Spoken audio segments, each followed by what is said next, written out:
Hi, Tess. Hi, Nicolette. How are you, Tess? Good morning to you. I'm great. Thank you. Thank you for having me today. Such a pleasure. Well, thank you for saying yes. For our listeners today, I am Nicolette, the creator for the podcast titled You're Worthless. Read that again. The juxtaposition of your very soul. Today we have Tess Watson here with us, and her story is very, very, very interesting for me. And yes, before we get started on our conversation, I'd like to read a bit of your introduction and then we can get right into it. So, hello everyone. We have Tess Watson here with us. As a single mother of two young boys, she understands the challenges modern parents face. Striving to find the perfect balance between family life and personal well being, she discovered the importance of self care and rejuvenation. This realization led her to establish and run for 7 years. Gosh, French word, Les Petits Bellots. Perfect. Okay, Perfect. yay! A bilingual childcare program providing flexible and short-term childcare solutions in French and English for children aged 6 months to 4 years. In her debut book, Rejuvenated Moms Make Happy Kids, she shares her personal journey as a single parent and impart valuable insights gained along the way. She firmly believes that when mothers prioritize their own well being, they become optimal parents, ultimately fostering happiness and success in their children. And this is the focus of her work that she deeply wants to share with everybody today. Welcome, Tess. Hi, hi, hi. Thank you so much, Nicolette. Thank you so much. So, Tess, can you share with us before we get into the nitty gritty of things? What was it like growing up as a Tess Watson? So, growing up was really, for me, it was a beautiful journey, even if, I encountered, challenges as everyone. I would just say that my childhood was, a peaceful one in a sense and a joyful one as well. I grew up with a mother who, since she was born, was, diagnosed with disease. And so I had quite often my mom, hospital being cared for. So this was very, time where I was a bit, it was, it was tough, because you just don't know if she's going to come back or this Mm, time, is she coming back or so I had those moments where, I was fearful and I was stressed as well about the situation. But apart from that, my upbringing was very great. I only have, very, very good memories. So I've been loved, I've been supported, I've been, well cared for. Um, so yeah, that's me. lovely. Now, um, I wanted to ask you, what is your backstory that led you to setting up your Le Petit Bellots? So basically, I just early on realized that when you become a mother and especially a stay-at-home mom, um, you don't have the same, options that, a working mom can have. Obviously, you have, when you start working, it's a requirement for you to have your baby or child, in a daycare for you to be able to work.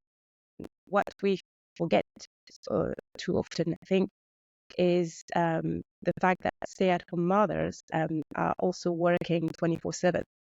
Yes, it doesn't bring money in, but it's still working, and we don't have breaks, so it's non-stop. It's 24/7, okay, every day.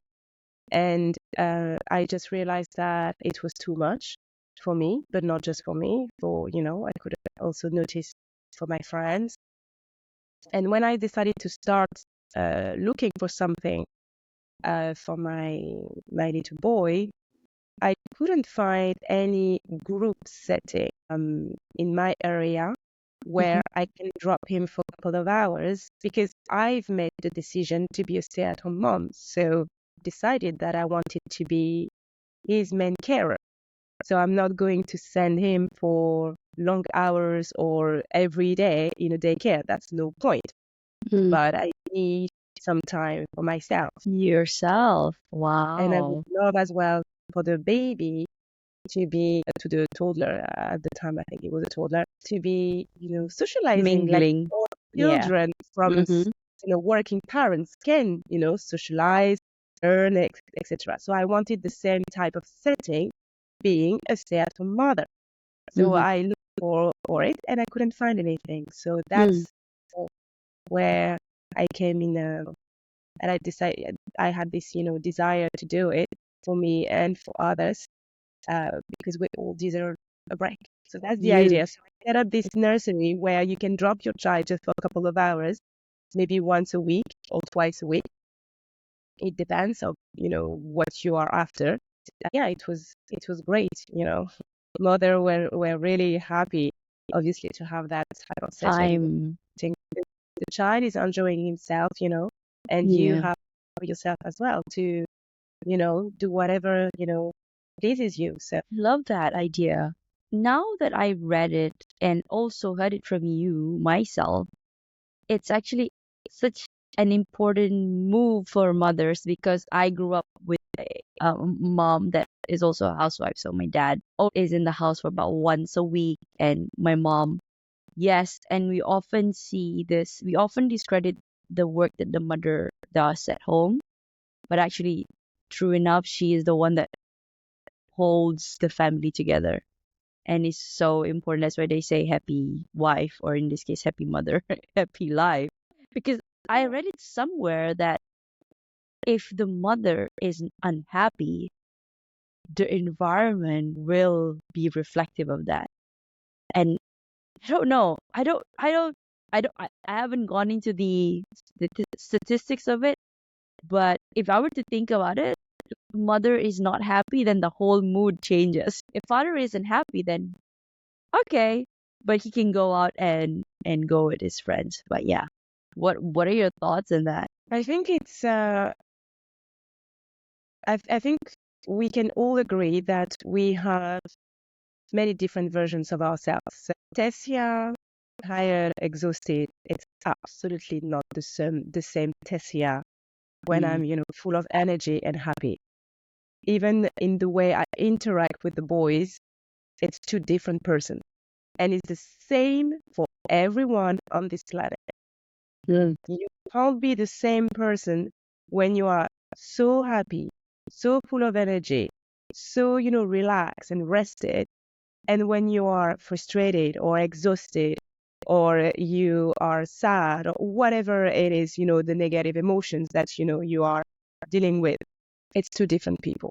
So when you show up most of the time as the one who is relaxed, rested, happy, grounded, the whole dynamic changes. Why? It's just because what you are expressing through you, it's positive energy, it's Mm. positive vibrations that your children will respond to.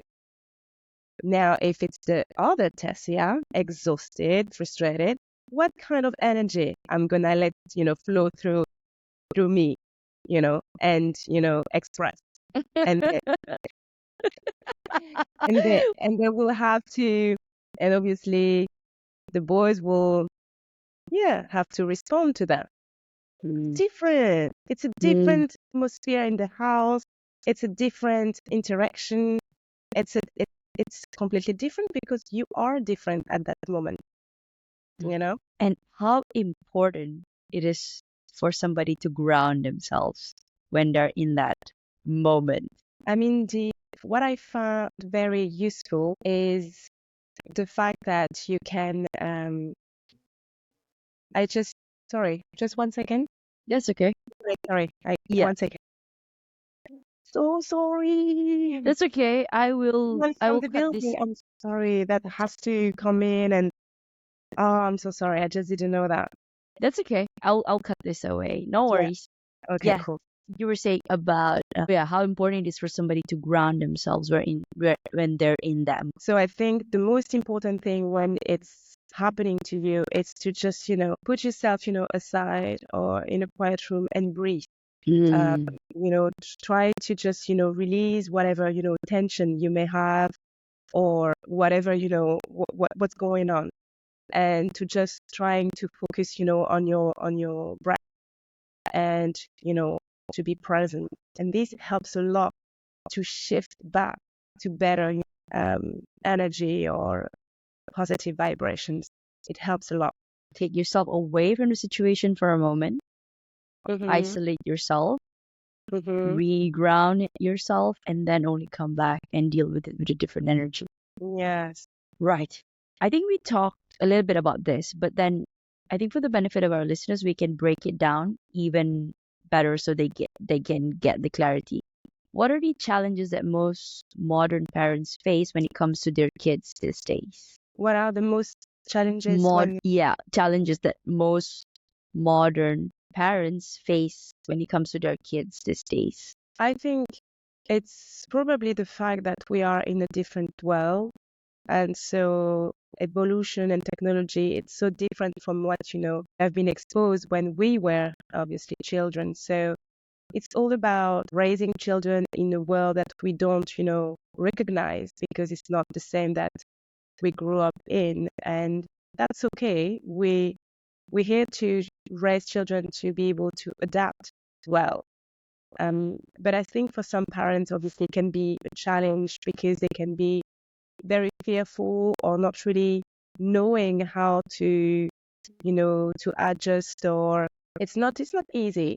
And I think as I would think that it's the main one at the moment is how you raise children nowadays in terms of keep them, safe, and obviously make sure that, they're still, healthy and happy and striving in that world today.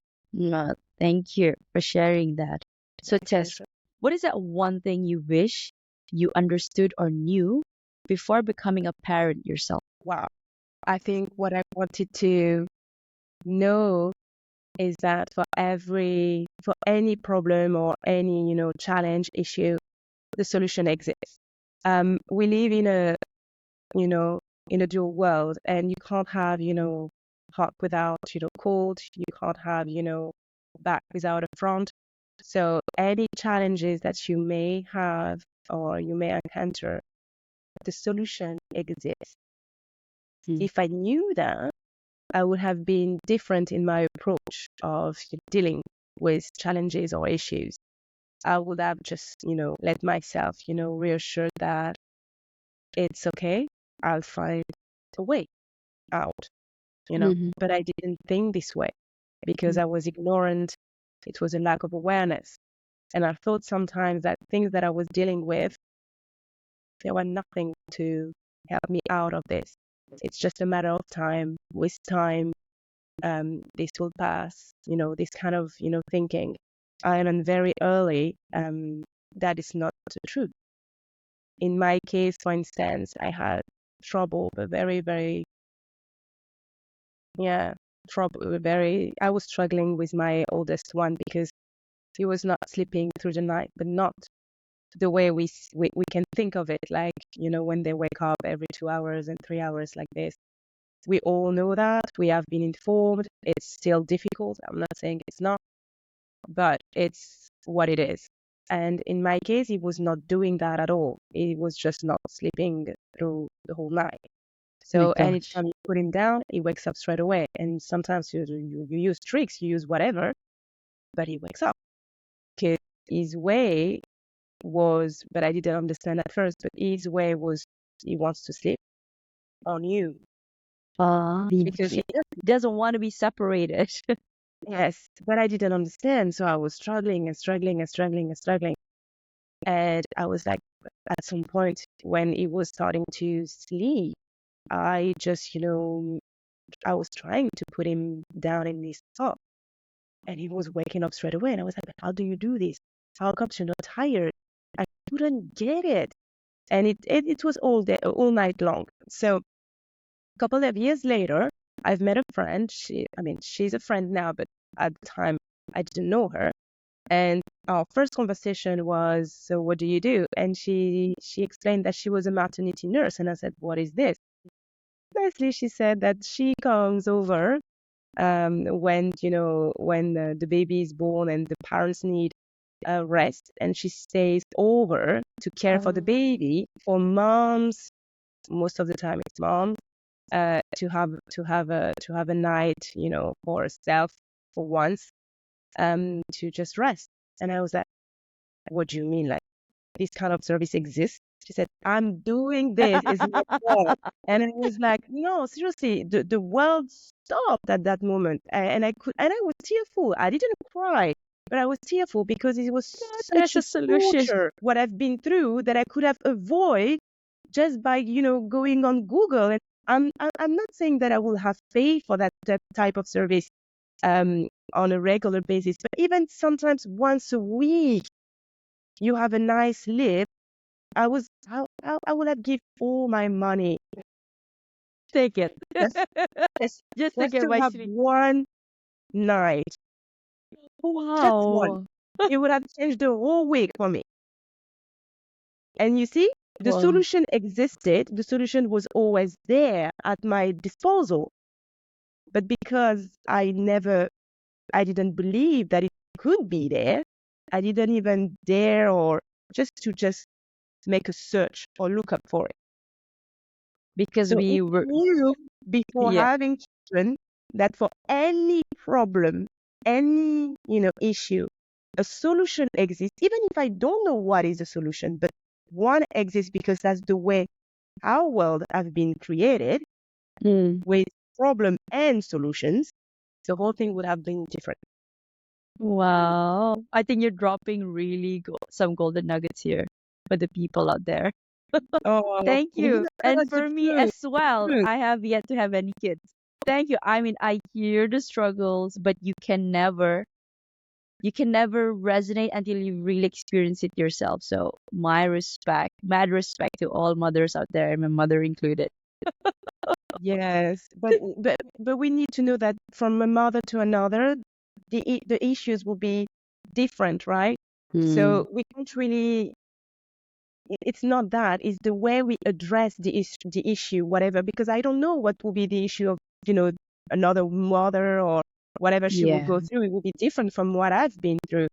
Uh, but the fact that there's a solution for whatever you are going through, it's just it's a revelation for me. It's just something that I was not aware of. And yeah, Mm, very, no, very, very mm. important. Wow. Thank you, Tess. Thank you for that. Right. So, Tess, how important is creating and maintaining a support system that helps you balance the demands of parenting and personal needs? It's critical. Mm. It's vital because it's your well-being. If you don't create or build a support system, it's going to be very, very, very difficult. Back in the days, family was around. People can, help out, support. Yes, exactly. Nowadays, things have changed. Lots of people are traveling. They're, moving out of the country. We all know this. Things have changed, and it's good. It's great in a sense, but you don't have your family around all the time now. In my case, I didn't. You can feel very, isolated, and it's difficult because we're not meant to raise children on our own. That's Takes the a truth. village to raise a kid. Exactly. And it has been said just because it's true. It's Mm, the child learns from his environment, from everyone. He doesn't yeah, learn just from one person. He learns so from true. everyone. There's so many things that you can't teach your child. Even in a nursery, you can't replace his peers. You Mm, can't be now behaving as a 2 years old, yeah. child and interact with your child to make him learn whatever socialization with, between 2 years old children. You can't Mm-mm. do that. Only his peer can do that. So the child is learning from everyone in his environment. And when it's just you, it's just it's just too much. It's just too much on one person, or even if the dad is here, it's too much. Because even when you have your partner, you are a couple, you are a couple, you are a family, and you are an individual being. And all of those, aspects has to be, taken into consideration. And you dedicate time for being an individual being, for being a couple, for being a family. So you need support for that. You need help, whatever it is, family, if you have family around, or if you don't, it's your responsibility to create a support system. So either you have to hire someone, either with your friends, you just make turns or whatever, sometimes it's one Yeah. friend who is in charge.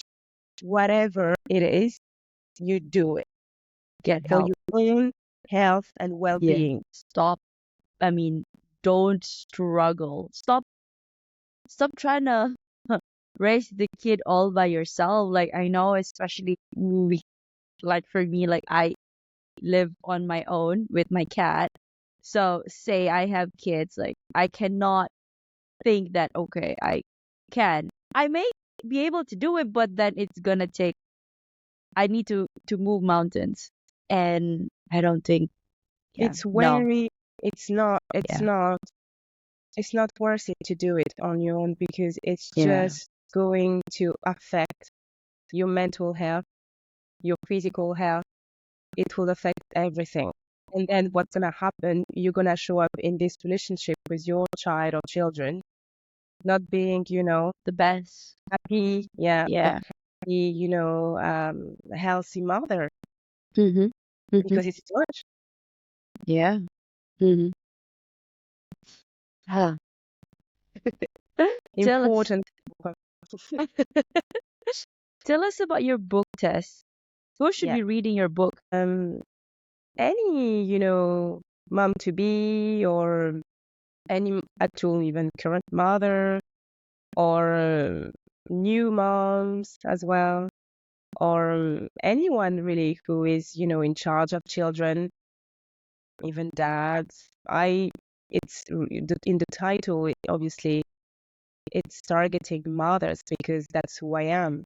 Um, but obviously, it's my story, and it's for everyone who wants to learn more about how you can, balance being, a parent and being a human being, Mhm. having your hobbies and, go for your dreams and do, what you like in life as well. So yes, it's for everyone who is in charge of, caring for children. It could be, yeah, mothers to be, new moms, Mhm. even childcare as well. What are the top three key takeaways from your book? I think the main one, obviously, is in the title itself, Rejuvenate. rejuvenating moms make happy kids. So what does it mean? Care for yourself, care for Mm. yourself, take time for yourself. And because you do that, you will be a happy, rested mother. And automatically, without doing anything in particular, the kids will be as well, because they learn through observation. Mm. And if they just, evolve, or they're just growing in an environment where mommy is always, happy and rested and relaxing, showing that she cares, for herself, she takes time for herself to do the thing that she likes and everything. First, they will learn, and they will just do that as well when they will be older, and everybody in the family will be, well grounded. Everybody will be, striving. So I think the first one is in the title. I will say that self-education as well is important. It helped me a lot, because I decided to learn as much as possible when I was a new mom about, raising kids, and what, you can do, and what, and I've learned so much about the development of children, and through the phases that they're going through. And this helped me a lot when I was when my child was a toddler, and he was having that period where he was having tantrums, and I was just so ready. I was like, really, that's the moment. So I was just so in control of the situation. I was so like, wow, I love this. And why? Because I was so prepared. So I knew how it works. I knew how I should comfort, my child, not give in as well, not let it go in terms of giving, whatever he wanted in the store. It happened once in a supermarket where suddenly it's like you don't recognize the child. It's just, and because I was so prepared, I didn't bother of people, looking at me at all. Didn't feel, embarrassed at all. I remained calm. I just was looking at my child and telling me nicely that I understand what he's going through and what he feels, but mommy decided that I won't give that. Well, I can't remember what it was, that I won't give whatever he was asking for. But and it didn't stop. It didn't stop until we went at the till, and then afterwards, neither. It stopped. He stopped when we were at the car, and then I put him, in the car, and I still nicely stopped crying, and I just said, I understand. I was so understanding of the whole situation and process. I was not judging just because I was aware. I was aware that it's part of their development, Mm-hmm. and you just have to assist them, So self-education is a big one, not just for tantrums. You learn so much about, who they are, you know, who the children are. And the more you know about them, obviously, the more you can, assist them and be there for them through, their development. So I think this one is a big one. And I would say for the third one, forgiveness, to forgive yourself for whatever, for things that you didn't know and you've learned, on the way, because you can't, just live in the past all the time. So everybody, makes mistakes, and it's part of the journey. Mistakes are just here to just help out, to surely show us the way, you know, because when you make a mistake and it has that consequence or whatever, it's just a way for, life to tell you, oh, not this way, just try that way maybe. So it's just guidance here. A way for you to Thank course correct. you. Sometimes you just stay in it and you're like, I should have done that. Why did I do that? Why don't I? About your children, let's say. And there's no point. You've done it because you didn't know. So you Mm. can't blame yourself for things that you didn't know. Now you know. Then, You can yes, do better. that's right. Yeah. We have to learn to let it go as well. Okay. So Thank I would you. say those three. Those three: self-forgiveness, rejuvenation, and self-education. Now, Tess, what is your advice to other single mothers out there who are trying to juggle their professional and personal responsibilities? The same as I said at the beginning. For whatever you are going through, there is a solution. Maybe you don't know what is the solution. Maybe it doesn't seem that there is one. But if you believe there is one, you will find it, because it works like that. For what I don't know what could be the struggle. It could be so much. It can be financial. It can be time. It could be anything. But if you just calmly say to yourself that I know the solution in my problem exists, whatever it is, and the way will be shown. Trust me on this one, the way will be shown. That's for sure. I'm not saying it will be shown the day you ask. It could be maybe 3 days later or whatever, but it will be shown because you ask for it. And that's one of the law of the universe is ask and it will be You given. shall receive. Mm. Exactly. So this is the only way to, resolve the problem that you may have as a single mother, whatever it is. To trust in the process and ask for guidance. Now, I wanted to ask something, but Because I know you are a single mother, but in your opinion, how important is a father figure in any kid's life? I Me think being very very, curious. very, yeah, I'm a single mother, but we need to understand that there is different aspects or levels. I don't know how to describe that of being a single mother. My mom was a single mother, but not the same as me now being a single mother. My dad was not in our life at all, at all.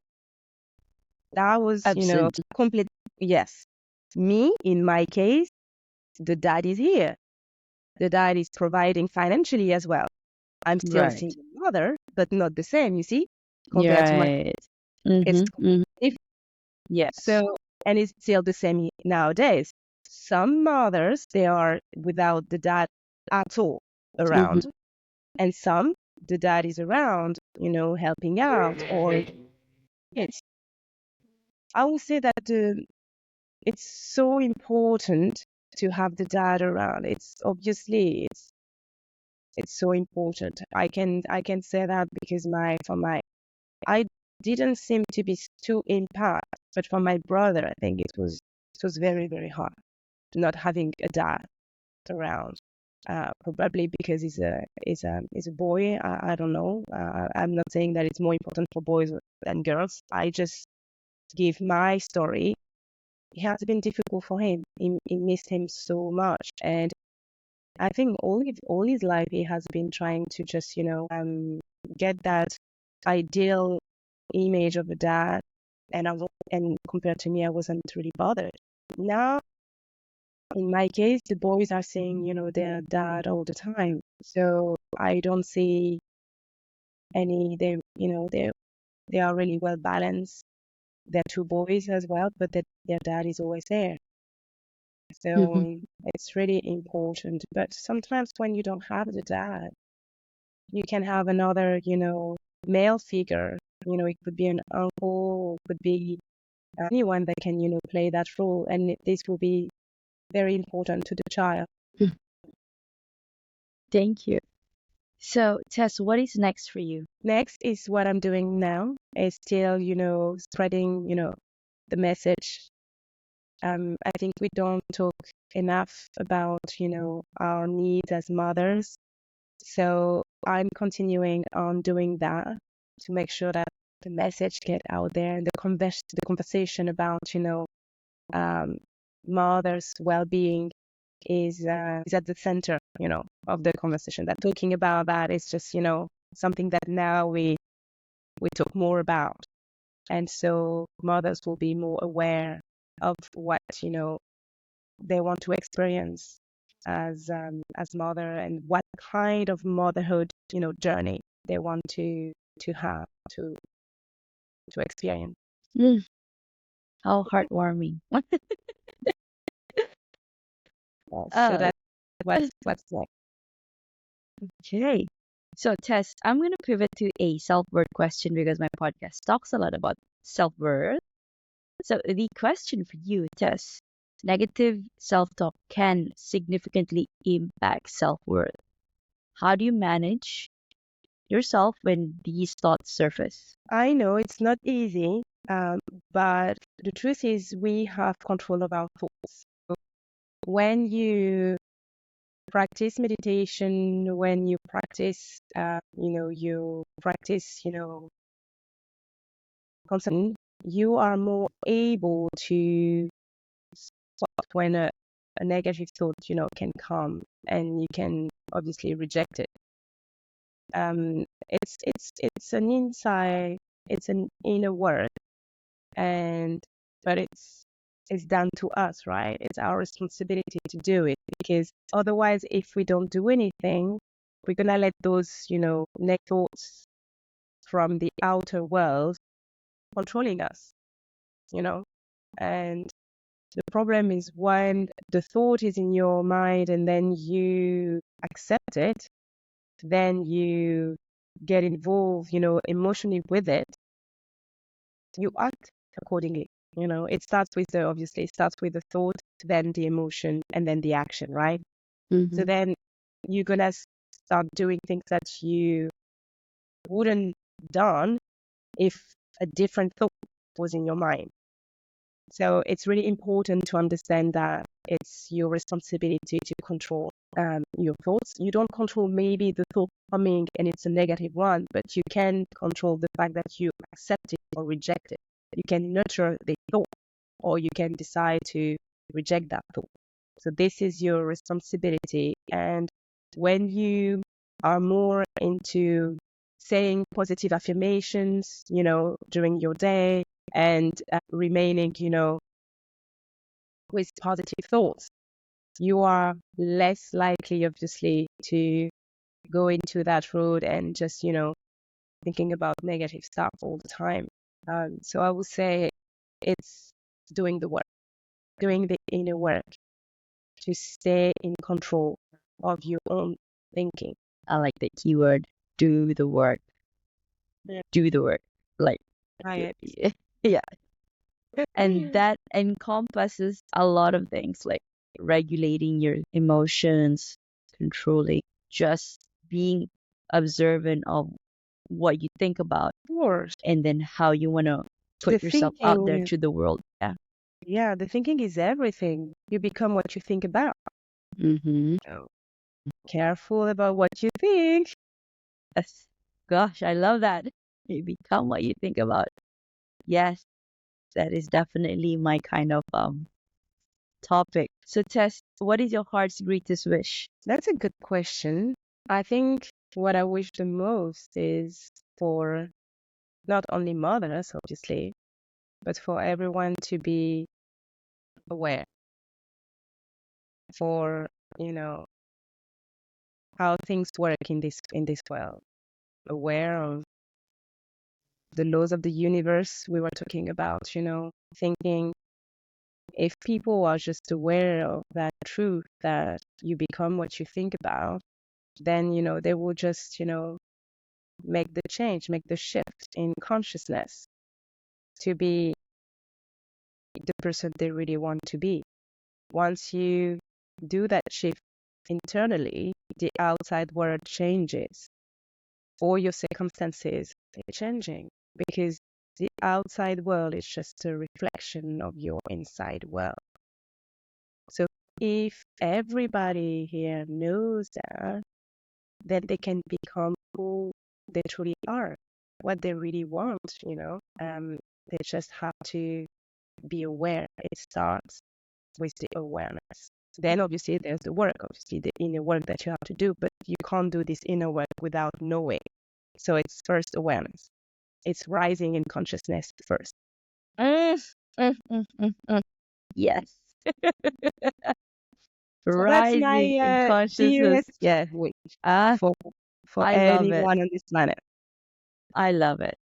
I love it. I love talking about conscious. I can talk hours and hours for that. So might need to dedicate a whole episode or even a podcast just for that. Wow. Amazing. That will be amazing. I love it. Spirituality, yes, put me right there. I'll sign up. Everything. Yes. It's everything. Do you have a mantra that you live by, Tess? I love to say, I would say every day, I know who I am. It's helping me reminding myself of who I am. And I need that sometimes because obviously we have been conditioned, we have been programmed, and sometimes, you just go back to your previous self. So it's good to have this reminder. So I'll say every morning, I know who I am. Let that marinate for a second for our listeners. I know who I am. Meaning standing in your own power, in your Okay. authentic self. Exactly. No matter what, she is saying or thinking about you, you know who you are. Yes. Is there anything that keeps you up at night, or do you sleep well? Very well. Whew, meaning you're well rested.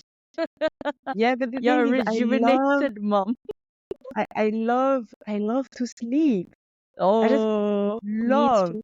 I just love that. I think it's so nice to get into your bed and just, starting to, Sink so in. yes, it's amazing. I just love it. So, God, That's a siren confirming the whole thing. Synchronicity from the universe. exactly. Gosh. No, I, So I, you I sleep very absolutely well. love to sleep. You Yeah. love to sleep. Okay. Yeah, I'm passionate about sleeping. I love it. Hashtag love sleeping. Hashtag passionate about sleeping. Mm. Yeah. If you could create a quote right now for you to leave to the audience listening and the world as your legacy, what would it be? If I can create what? Sorry, can you repeat, A please? quote. A quote. A code. A quote, yeah. Like you said, your thoughts create your reality. But this is by Tess. Hmm. I would say something similar.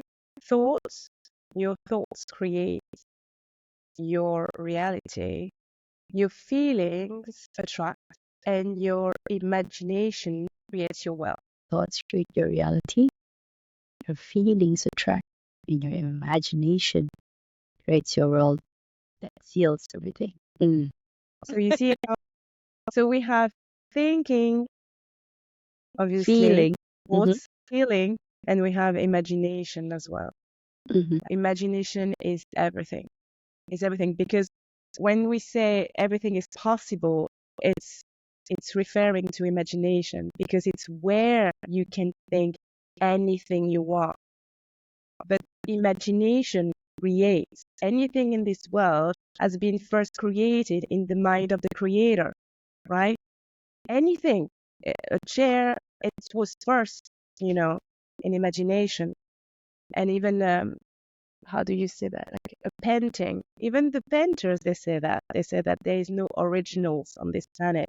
It's only copies because the Mm. original is at first in the mind. So Oh, oof! Just got chills. so if we are aware of it, what does it mean? It means that everything that we can see of matter, of substance, comes from the spiritual first, from Comes the, from the 5D. imaginative world. So creation is everything. If you want to change the life that you currently have, you just go create one in imagination and you just, remain faithful to it. You stick with it. And this image will, replicate itself in the physical form. But it's really important. Imagination. Thank you, Tess. How can people reach out to you? So they can find me through my website, tessiawatson.com. And if interested with the book, it's on Amazon and it's called Rejuvenated Moms Make Happy Kids. Woo! Well, and there you have it, guys. You heard it from the person herself, Tess Watson. Before we close off, Tess, I'd like to thank you personally for the work that you're doing for the world and for advancing every step of the way despite the challenges, creating trails that will come after you. For the listeners, this has been that one podcast with that controversial name, You're Worthless. Read that again. The juxtaposition of your very soul. Now, if you find yourself thinking that you're worthless, you're not alone, probably. But more importantly, ask yourself a level deeper. If I'm worthless, then why the heck am I here? It is because your soul have chosen to be here energetically, all the way from the ethers. And for that reason itself, you are worthy and you are enough. This has been Tess Watson, your guest of the day, and Nick Nieras, your host, signing off. Thank you very much, Tess. Thank you for the space. Really appreciate it. Yeah.